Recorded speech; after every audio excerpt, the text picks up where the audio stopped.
अस्सलामुअलैकुम। आज हम बात करेंगे कि दुआ मांगने के बाद हमें क्या नहीं सोचना चाहिए जिससे कि हमारी दुआ की कबूलियत पर असर होता है। चैनल को सब्सक्राइब ज़रूर करें। सुनो, दुआ मांगने के बाद ये ना सोचा करो कि दुआ कब और कैसे कबूल होगी, बल्कि इस यकीन से मांगा करो कि जिससे मांग रहे हो ना, वो कुन फयकून का मालिक है। उसके एक कुन की बात है और सारा मंजर बदल जाना है। तुम्हारी यकीन के साथ साथ मांगी हुई दुआ ही तुम्हारे रब से कुन कहलवा सकती है। फिर देखना, तुम्हारे लिए वहाँ से वसीले बनेंगे जहाँ से तुम सोच भी नहीं सकते।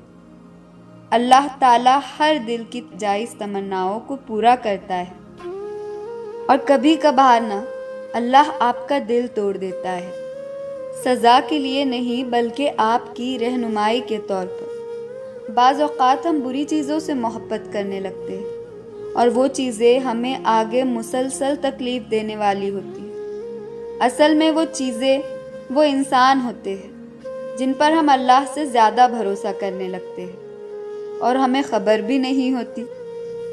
और ये हकीकत है कि हम जिस चीज़ या इंसान पर अल्लाह से ज़्यादा भरोसा करेंगे वो हमें बेसुकून कर देंगी। इसीलिए अल्लाह हमारा दिल तोड़ देता है उन लोगों के हाथों जिनके बारे में हम सोचते हैं कि अगर वो ना मिला तो हम मर जाएंगे।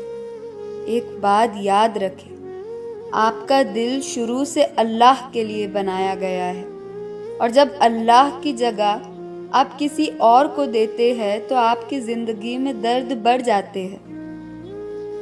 फिर आजमाइशें आती है और हमारे ईमान का इम्तिहान लिया जाता है, हमें याद दिलाने के लिए कि हम सिर्फ अल्लाह के अलावा ज़िंदा नहीं रह सकते। बाकी हर चीज़ के बिना जीना तो आसान है।